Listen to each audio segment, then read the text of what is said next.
Curhat tentang apa? Tentang aku, biasalah Mem. Biasa tentang apa? Masalah ini Mem, masalah ini kayak kita punya utang gitu Mem, Punya ke utang terus? bank. Heeh. Eh, ini kan aku kan di Hong Kong masih. Saya kan di sini kan ambil uang hampir 30-an lah Mem. Gini Mem, saya kan perjanjian sama temen gitu Mem. Habis itu kita hubungin susah Mem. Oke. Saya juga bingung. Sekarang juga nomornya nggak aktif. Kita ambilnya juga bareng. Makanya hati-hati Mbak yang perkenalan sama cowok, apa yang di situ hati-hati. Kenapa? Aku yang ini Mem kan kita kan ambil uang.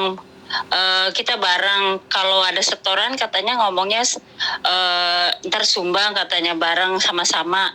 Ntar kalau ada apa-apa aku yang sekarang aku hubungi juga orangnya nggak aktif. Kita yang di sini yang harus bayar. Orangnya menghilang. Ambilnya berapa sayang? Menghilang. Itu yang ini Mem hampir 30-an lah Mem. Oke. Tapi kita yang bayarin, malah dia kabur. 30? Iya, 30 uang Hong Kong. 30 uang Hong Kong? Iya. Berapa bulan dibayarnya? Itu Mem, itu kan hampir 4, itu bayar bunganya itu yang gede nih Mem. Bunganya yang gede itu. Berapa sayang? Itu cuman, itu kan 3 bulanan itu nggak setor, jadi bunganya yang banyak gitu Mem. Bunganya yang gede. Atas namamu atau bagaimana sayang? Atas namaku, jadi ambilnya berdua gitu Mem. Oke lah, nggak apa-apa, aku bilang. Tapi kalau ada masalah, kamu harus bantu aku. Malah dia nggak mau, malah nomornya ganti. Jadi aku yang susah sekarang. Jadi kamu yang harus nanggung semuanya? Iya Mem, sampai aku Mem ditutup-tutupin, nggak mau keluargaku tahu Mem. Tapi batin kita nggak tenang Mem. Kepikiran terus. Sampai aku ngomong sama orang tuaku, gimana caranya ya, kamu harus tanggung jawab sendiri katanya gitu. Jadi kalau punya utang kita kepikiran Mem, kita gaji segitu, kita juga gajinya kecil kan. Terus? Dan kamu nggak cukup buat dirimu sendiri aja, nggak cukup terus harus bayar utang segitu banyak? Iyalah Mem, nggak cukup. Kita aja di Indo butuh duit. Terus kamu sendiri ada solusinya nggak sayang? Nggak, ya bingung Mem, aku juga mau pinjam sama saudara, nggak mungkin di kampung. Kita orang nggak punya, susah. Berapa lama kamu di Hong Kong sayang? Aku hampir 4 tahun Mem. 4 tahun. Terus kenapa kamu bisa tertipu sama temanmu ini sayang? Aku dulu enggak Mem.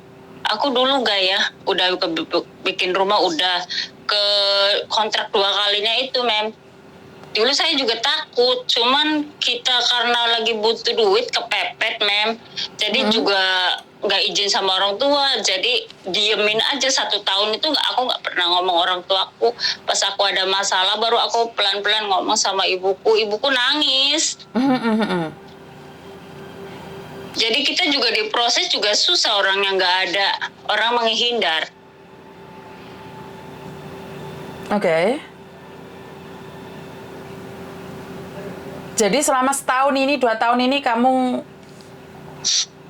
diam sendiri di rumah? Menanggung sendiri pembayarannya? Iyalah Mem, nanggung sendiri. Makanya kata ibuku, kamu nggak pulang Indo? Enggak lah, aku di sini aja. Masih banyak utang, kayak gitu. Dok, gimana sih kok kamu bisa percaya kalau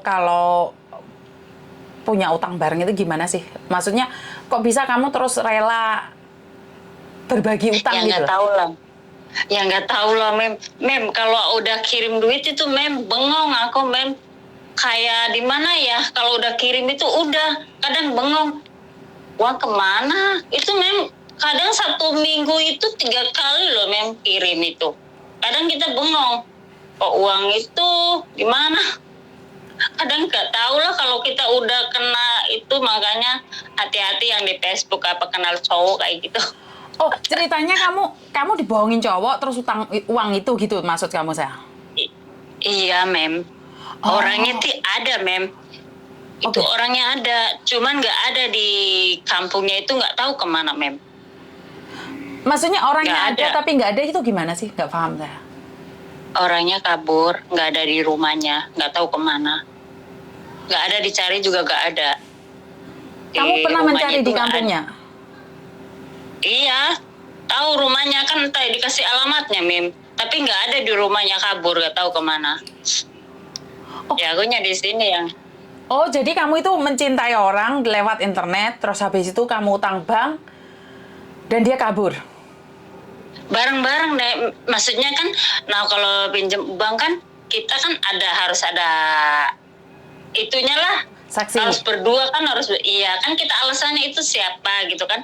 Kadang itu siapa, suami kan baru dikasih kan kalau ambil uang kayak gitu kan mem.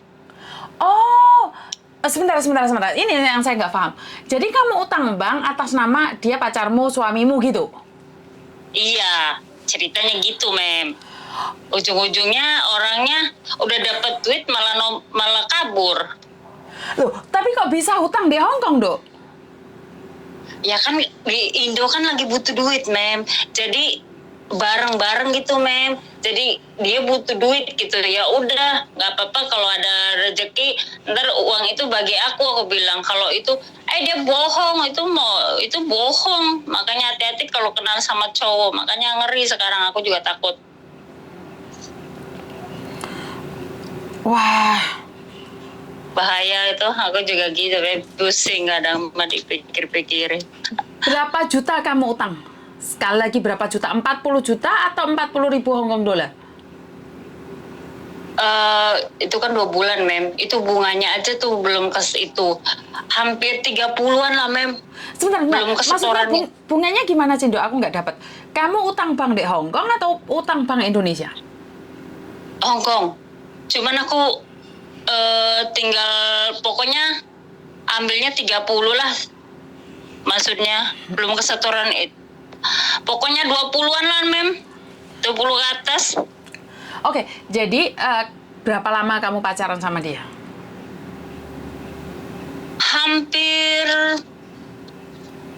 Pokoknya hampir 2 tahun lah mem. Kurang 4 bulan.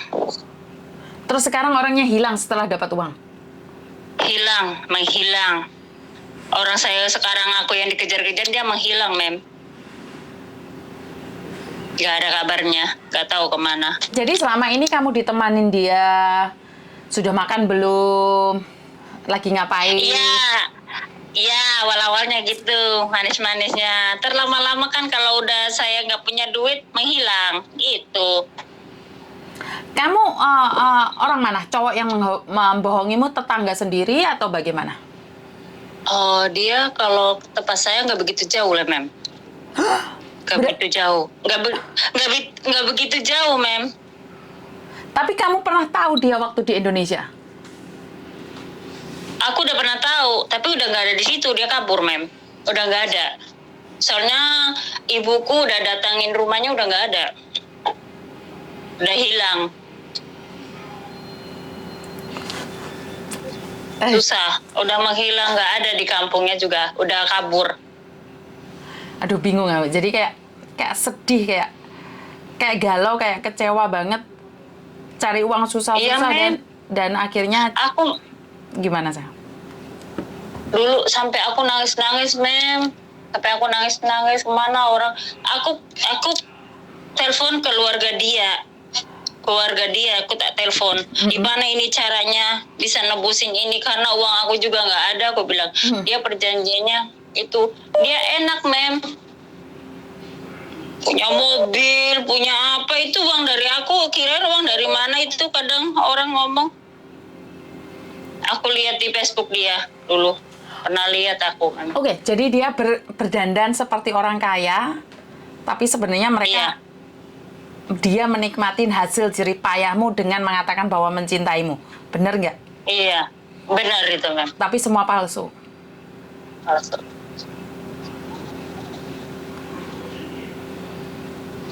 Ada pesan nggak buat teman-teman yang lain agar tidak mengalami hal yang sama seperti kamu? Enggak. Ya aku pernah ya cerita juga. Dia kaget juga mem. Kok bisa katanya? Ya nggak tahu aku bilang. Tapi Kayak orang di notice gitu mem. Bener. kamu dihipnotis atau karena jatuh cinta? Ya nggak tahu lah mem. Nggak tahu lah.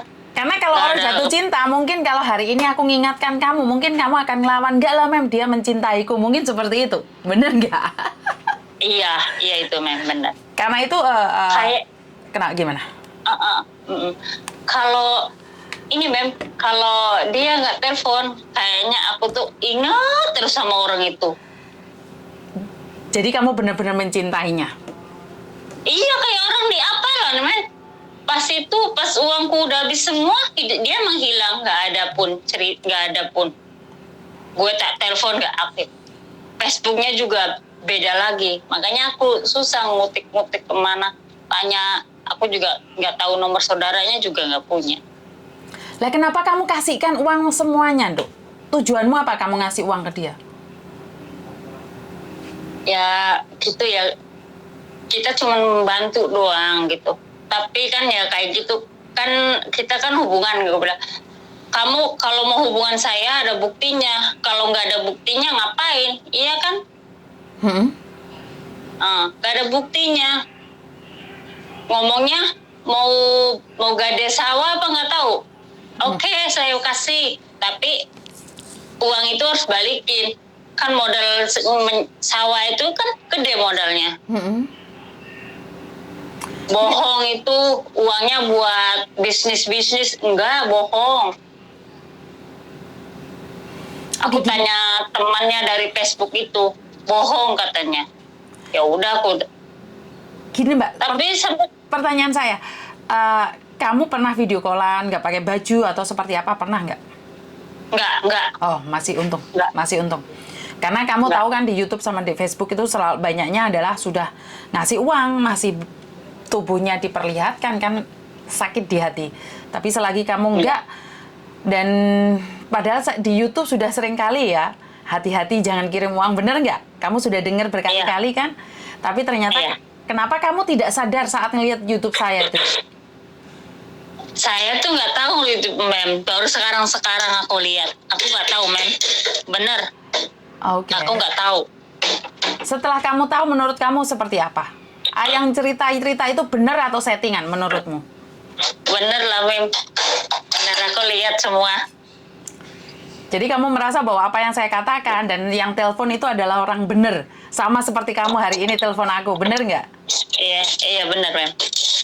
Jadi intinya adalah jangan pernah percaya sama laki-laki yang kenal lewat Facebook, begitu menurutmu? Iya mem, jangan sampai. Soalnya Facebook itu kan, kita kalau udah kenal sama cowok, kalau udah apa ya, udah cocok ya udah langsung kan. Kadang-kadang kan. Iya benar mem, aku nggak bohong. Kalau udah nyaman kan, nggak lupa sama keluarga juga. Jadi selama Kalau ini kamu memilih laki-laki ini dibandingkan keluargamu, seperti itu? Enggak, aku udah nggak ada suami. Maksudnya kamu melupakan keluargamu, termasuk ibumu, bapakmu, anakmu, demi laki-laki ini, benar tidak? Iya, kayak orang itu aja mem. Kadang kita nggak tahu ya, kadang ngirim segitu gitu. Kadang kalau kita kan nggak tahu ya. Kalau udah kirim ke situ, udah bengong mem. Udah lupa kadang. Oke, jadi kamu merasa benar-benar mencintainya, tapi setelah uangmu hilang kamu baru merasa, benar nggak? Aku merasa, iya. Ya aku sudah. Rasanya sakit mem. Ya sudah, karena sudah terjadi, kita nggak bisa mencari dia, bahkan kita laporin polisi pun sepertinya percuma, benar nggak? Iya, percuma orang nggak ada di situnya. Jadi intinya adalah sampean ingin memperingatkan teman-teman yang lain agar jangan sampai terjadi ini pada kalian. Seperti itu, benar nggak? Iya, iya benar mem. Yowes, terima kasih sudah memberikan informasi pada saya. Dan saya akan menghimbau pada teman-teman yang lain agar jangan pernah mudah percaya pada sosial media. Benar nggak? Iya, benar ya mem. Aku ucapkan banyak terima kasih Mbak E. Semoga Iya. kuat ke depannya dan sukses selalu buat sampean. Banyak-banyak berdoa. Karena saat sampean jatuh cinta mungkin sampean tidak ingat Tuhan, yang diingat cuma Dia saja, ya kan? Iya, Jadi, nggak inget sama orang tua juga nggak apa ya, gimana ya? Ya pokoknya kayak gitu aja memang pokoknya. oke, nggak apa-apa. Yang penting intinya sekarang adalah saya akan berdoa buat kamu, semoga kamu kuat dan keluargamu bisa menerima, dan saya tidak akan mendoakan sesuatu yang jelek pada laki-laki yang berbohong padamu. Semoga dia dikasih rezeki dan ingat bahwa dia telah membohongimu dan mengembalikan uangmu. Jadi, semoga kamu kuat dan bertahan di rumah majikan. Karena sangat sedih sekali saat terima gajian harus bayar utang yang tidak pernah kamu pakai. Bener tidak? Ya, benar mem. Terima kasih ya sayang ya. Sama-sama ya mem. Yuk, bye-bye. Assalamualaikum. Oke, ini adalah sesuatu yang sangat menyedihkan sekali. Sesuatu yang sangat, bagi saya pribadi adalah efek dari jatuh cinta yang berlebihan dan lupa akan segalanya. Tapi saya tidak akan menyalahkan siapa-siapa di sini, karena menurut pendapat saya adalah saat kita tidak ada di posisi dia, maka kita tidak tahu apa yang terjadi. Jadi buat teman-teman yang di luar sana, jangan pernah menghujat atau menghakimi orang lain saat kita tidak tahu apa yang terjadi. Pesan saya, satu hal, jangan pernah mengharapkan orang lain memperlakukan kita baik saat kita sendiri tidak baik sama keluarga, terutama ibu, karena ibu adalah segalanya bagi saya. Memang sebagian di luar sana ada ibu-ibu yang tidak baik, tapi bagi saya adalah doa restu ibu adalah segalanya. Saat kita merahasiakan sesuatu dari seorang ibu, maka sebenarnya kita sudah melangkah ke arah celaka. Karena mungkin ibu terlihat cerewet, mungkin ibu terlihat sadis kalau ngomong, tapi yang saya tahu adalah ibu itu memperingatkan kita agar kita lebih berhati-hati lagi. Jadi saya mengharapkan buat teman-teman di luar sana, jangan pernah melupakan ibu. Saat ada masalah atau tidak ada masalah, saat senang atau duka itu, memang ibu itu kadang-kadang memang menyebalkan, tapi yang saya tahu ibu adalah segalanya. Ibu bisa menjadi cermin buat kita, ibu bisa menjadi pengingat buat kita, ibu bisa membuat kita sadar apa yang kita lakukan sejauh mana, dan ibu adalah control point bagi saya, adalah yang bisa memperingatkan kita di mana jalan yang harus kita jalanin dan jalan yang tidak harus kita jalani. Jadi buat teman-teman di luar sana, sukses selalu, damai sejahtera, berkat Tuhan mengalir atas hidup kita semua. Semoga semua makhluk hidup bahagia, dan terima kasih. Wassalamualaikum warahmatullahi wabarakatuh. Bye-bye.